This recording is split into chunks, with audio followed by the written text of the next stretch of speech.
agar kepalanya itu putus. Dan kepalanya itu dibuang jauh, dan badannya itu ditimbun di bawah tanah saat ini kita berada.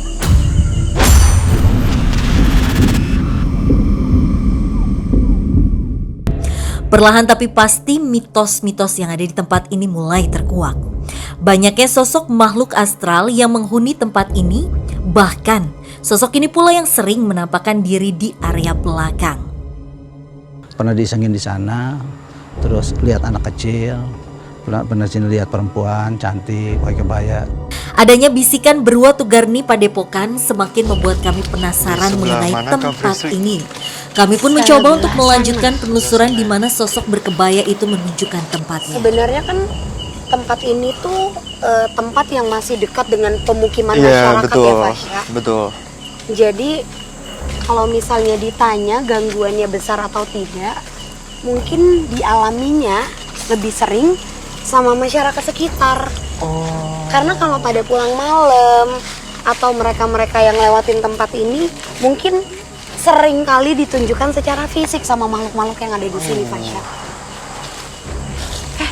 Frisly tiba-tiba saja berlari ke arah pendopo seolah ia sedang melihat satu sosok. Di bawah sini, persis di bawah tempat seperti padepokan ini ada sosok menghadap ke arah sini. Sosok laki-laki bertubuh besar dan agak berisi. Tingginya, bahunya itu di kupingnya Fasya. Jadi tingginya segini. Tapi sosok itu berkulit putih dan tidak mempunyai kepala. Berdiri di sini. Sosoknya memakai jas hitam panjang mendekati lutut, dan ada beberapa kantung depan. Baju dalamnya itu seperti terkena cucuran darah. Jadi banyak darah. Dia tidak bisa berkata apa-apa. Jujur aku nggak punya komunikasi apapun sama dia, Fasya. Tapi dia lagi ngapain, Kak Frisly? Berdiri di sini. Berdiri di sini. Diam aja. Diam aja. Kayaknya aku ngerti deh. Maksudnya kenapa kita ketemu sama sosok ini juga. Tadi kan kita sempat ketemu sama narasumber masyarakat di sini. Iya. Dan beliau bilang kalau seringkali melihat sosok hitam. Menurutku sosok hitamnya itu nggak sepenuhnya yang di depan tadi. Tapi banyak orang yang tidak sengaja juga Melihat sosok ini. Iya, melihat ini. Karena nggak ada yang bisa ngelihat di bagian leher ke atas. Ini tangannya turun ke bawah. Kulitnya putih, bahkan lebih putih dari aku. Terang banget warna kulitnya. Tapi kepalanya nggak ada, Fasya.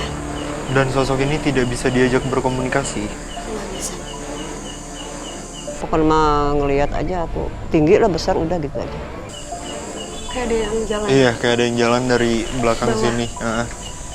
Karena emang jujur pendopo ini menjadi tempat favorit untuk perempuan yang memakai kebaya tadi. Jadi aku dapat gambaran lagi sekilas. Itu memang di tahun dulunya sebelum tempat ini ada, dan ini masih menjadi daerah perkebunan. Ada namanya padepokan yang khusus dihuni dan berilmu itu untuk para perempuan.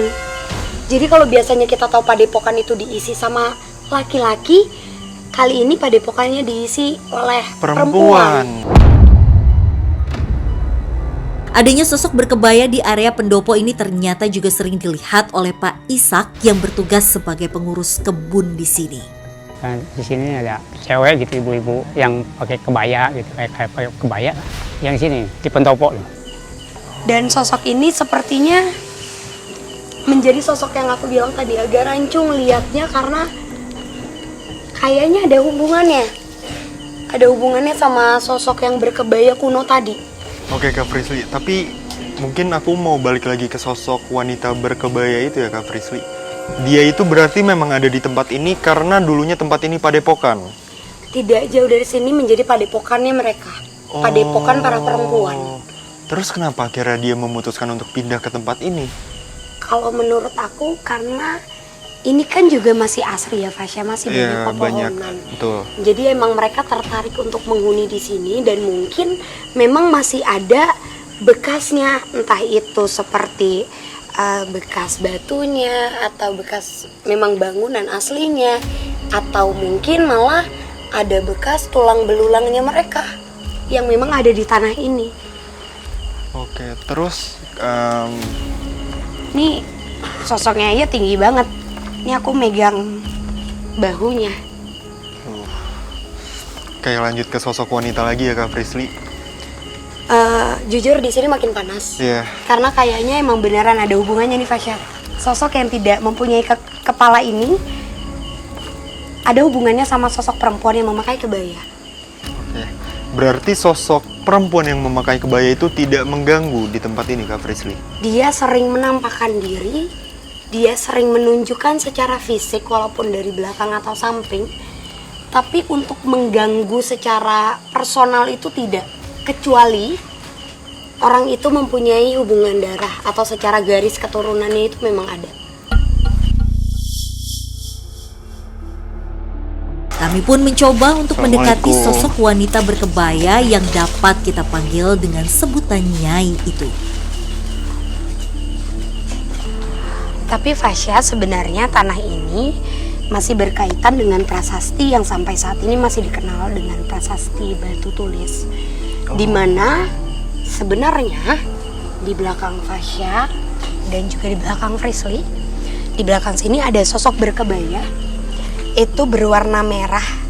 Jadi kebaya yang sangat panjang berwarna merah, kebayanya bahkan sampai turun ke tanah. Dan kebaya itu, sosok itu melihat ke arah sini, tapi dia hanya bercerita tentang hubungannya dengan prasasti batu tulis yang memang tidak jauh dari lokasi kita Iya, saat betul. ini. Tapi Kak Frisly, kalau memang ada hubungannya dengan prasasti batu tulis ya tempat ini, kenapa sosok wanita ini ada di sini Kak Frisly? Karena sebenarnya yang tadi aku bilang, adanya padepokan untuk berilmu bagi para perempuan pribumi yang memang pada saat itu untuk melawan antar kerajaan, Fasya. Karena sebenarnya jujur aja saat ini aku mendengar seperti ada alunan gamelan, ada sesuatu. Karena kan sebenarnya dari prasasti batu tulis itu sendiri, Nyai,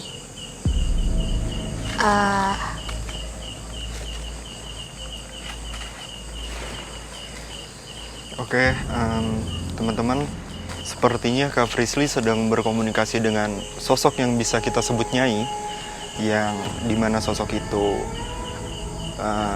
berada di sini ya, karena tempat ini itu ada hubungannya dengan prasasti batu tulis seperti yang Frisly katakan tadi. aksara. Menarik lokasi kita kali ini. Sebenarnya kata dia terikat dengan batu yang bertuliskan aksara Sunda kuno. Aksara Sunda baku, aksara Sunda kuno yang mengkaitkan dengan kerajaan Pajajaran di abad 11. Dan jujur aku keringetan banget karena pada saat komunikasi aku tadi seperti dihantarkan. Karena sebenarnya memang benar Fasya, kalau di lokasi ini banyaknya masyarakat yang melihat sosok berkebaya. Oh, sosok wanita berkebaya. Betul. Ya?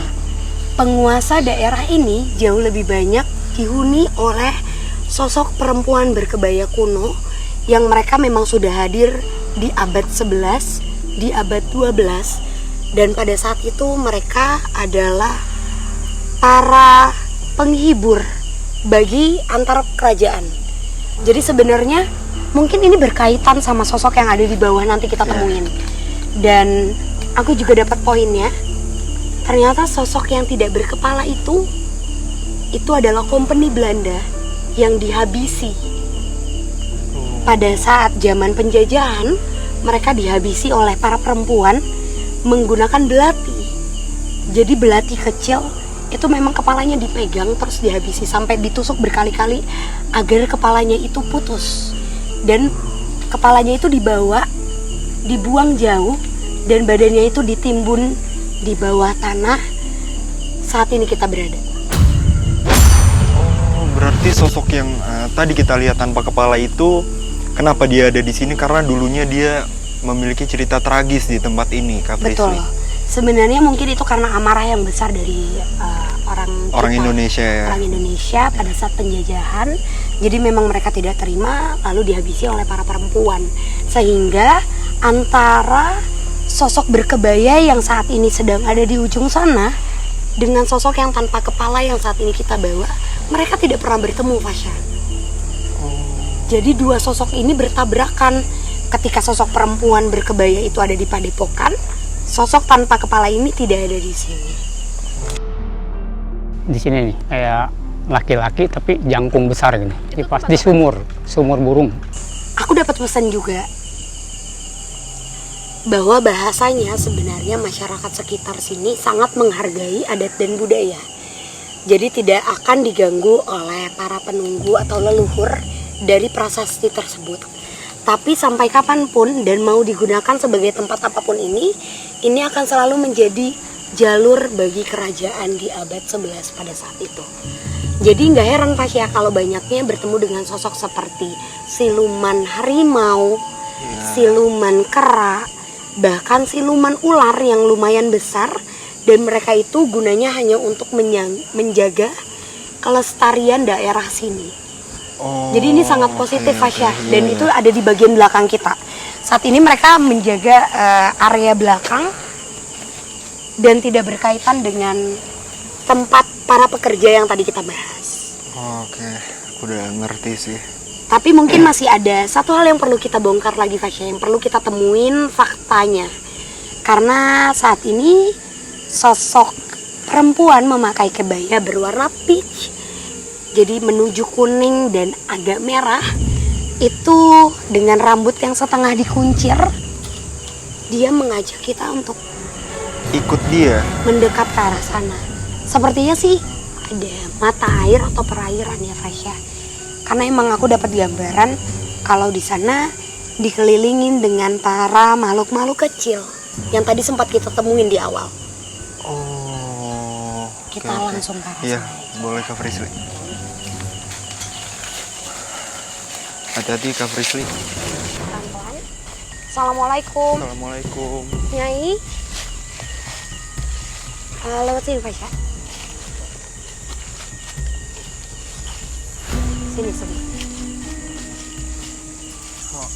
Ternyata ada sumur. Ada sumur. Permisi. Coba Fasya dilihat ada airnya enggak? Kalau masih ada air, berarti ini alasannya. Masih Masih ada air. masih ada airnya. Oke, ini jujur ini sangat unik karena lagi-lagi aku dapat flashback yang sangat jelas kalau di bawah kita ini sumber mata air dari tempat sekitar, dan juga dulunya di samping kita ini kolam yang besar atau memang dari dulu bisa dikatakan menjadi sendang, tempat permandian para perempuan dan untuk membuka aura. Jadi ketika para kerajaan meminta untuk adanya hiburan sebelum para perempuan itu hadir, Fasya, Mereka mandi dulu. iya harus dibersihkan atau dibuka auranya. Oke. Sosok berkebaya itu tidak sama sekali seram, tidak dengan luka yang banyak di wajahnya, sangat cantik, hanya bagian bibirnya berdarah seperti sayatan banyak di daerah bibir. Sosok perempuan ini memang bisa dikatakan merupakan sosok yang dituakan Di wilayah ini. Iya, jadi para mungkin pemilik secara garis keturunan, mereka memang sudah bertemu dengan sosok perempuan berkebaya peach ini, Fasya. Untuk sekarang sosok perempuannya itu lagi ada di mana Kak Prisli? Di samping kamu, sosoknya ada di samping Fasya dengan tangan satu turun ke bawah dan satunya seperti selalu menggerakkan tangan yang seperti ini. Adanya sosok berkebaya di area sumur ini juga sering dilihat oleh beberapa warga yang dulunya pernah bekerja di sini. Seperti Pak Mustafa yang memang pernah melihat secara langsung sosok berkebaya di area bawah. Mana saya sendiri juga pernah di ini ya, digodain gitu. Kalau di bawah ini nih nenek-nenek, terus perempuan yang berkebaya. Kayaknya mana sebelum ini guys sumbermu udah ada neng dulu kayak. Itu kan karena nggak pernah dikunjungin kali udah lama. Sosok ini juga mengatakan Fasya kalau tujuan dia, maunya dia adalah seni tari atau budaya dari zaman dulunya itu sebenarnya sampai saat ini harusnya Dilestarikan masih ya. secara garis keturunan masih turun-temurun dilakukan. Dan ini juga merupakan sosok yang tadi aku bilang, ketika zaman dulu ini masih menjadi gerbang, ini daerah gerbang dengan pintu besi yang tadi kita masukin. Kalau mau masuk ke sini tuh kita harus membawa seperti piringan tanah liat yang diisi dengan bunga mawar kering. Jadi emang sepertinya itu makanan kesukaannya Fasya. Oh, berarti memang banyak orang yang sudah tahu soal sosok ini juga ya Kak Frisly? Aku yakin sudah tahu. Mungkin kalau di tahun ini banyak masyarakat yang hanya melihat itu sebagai sosok penampakan aja. Oh. Jadi nggak ada yang tahu secara besar seperti apa cerita dari asal muasalnya. Oke, tapi Kak Frisly, si sosok ini tuh membawa kita ke sini tuh dengan tujuan apa? Hanya ingin memberitahukah atau? Nyium wanginya nggak? Iya. Aku dari awal masuk ke tempat ini ya, aku langsung mencium wangi-wangian. Aku bingung ini tuh wangi apa, cuma wangi yang harum. Iya. Wangi yang harum. Jadi sebenarnya ketika sosok ini hadir, kita semua akan mencium wangian yang sangat mendekati bau seperti bunga melati campuran dengan bunga mawar. Jadi menurut aku mungkin ini wangian yang hadir dari bunga-bunga yang tadi dia maksud Fasya. Dia menunjukkan secara fisik. Terus alasan kenapa sosok ini membawa kita, karena beliau ingin menceritakan bahwa asal muasalnya keberadaan dia ada di tempat ini. Dan memang Fasya sebenarnya ada cerita sedih yang dia sampaikan. Apa itu Kak Frisly? Jadi lagi-lagi aku ketarik ke ceritanya. Sebenarnya dia adalah sosok perempuan yang dilarang untuk berhubungan dengan laki-laki manapun. Tidak boleh untuk menikah, bahkan tidak boleh untuk jatuh cinta atau tertarik. Dia adalah seorang perempuan yang tinggalnya tidak jauh dari tempat ini, yang memang hidupnya dia gunakan untuk melatih tari tersebut ke para anak-anak di sekitar sini. Dan cerita naasnya adalah dia membatah kedua orang tuanya untuk melanjutkan pernikahan. Tapi ternyata itu membuat orang tuanya sampai memilih untuk meninggal dengan cara menusuk. Jadi yang aku lihat orang tuanya itu bunuh diri dengan cara menusuk. Ditusuk pakai pisau, aku nggak tahu itu pisau atau keris karena memang ada seperti ukiran Fasya yang sengaja ditusukkan. Mereka meninggal karena menurut mereka apabila sudah ada argumen antara anak dan orang tua, artinya orang tua itu sudah tidak dibutuhkan di kehidupannya. Lalu dia memilih untuk hidup dengan mungkin bisa dikatakan laki-laki yang tadi sempat kita temuin. Tapi ternyata laki-laki itu berkhianat Fasya. Jadi laki-laki itu tidak hanya dengan sosok perempuan ini saja. Dia berkhianat, dia menjanjikan kalau wilayah ini akan terus tentram, diberikan kebahagiaan dan juga kemakmuran. Tapi ternyata itu nihil. Tidak ada sesuatu yang terjadi, tidak ada perubahan yang terjadi. Lalu sosok perempuan ini memang sempat seperti berantem yang hebat, sampai mengalami kayak robek di bagian bibir.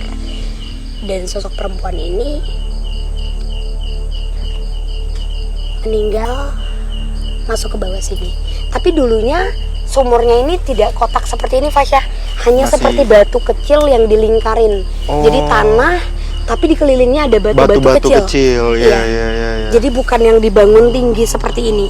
Dan memang dia meninggal. Jadi sampai kapanpun, dengar nggak sih ada suara lagi? Dari belakang sana. Ada suara lagi yang mungkin memang mengiyakan. Sampai kapanpun,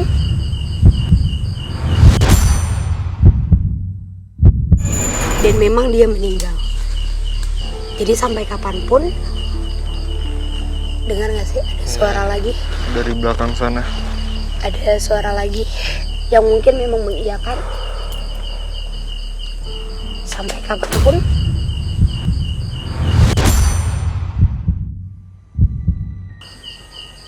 sosok perempuan berkebaya ini tidak mungkin bisa dipindahkan.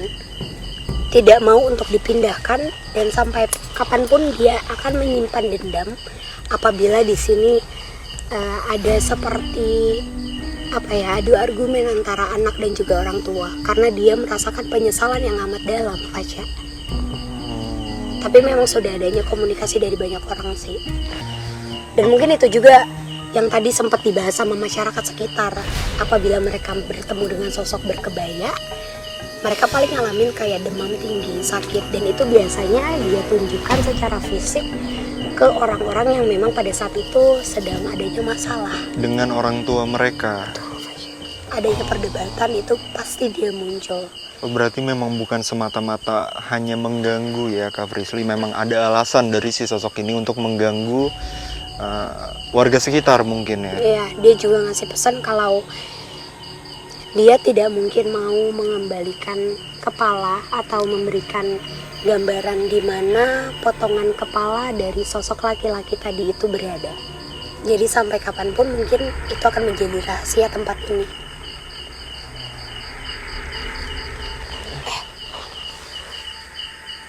Banyak sekali gangguan ya Itu kayaknya. tadi ada langkah ya? Iya, dari arah sana.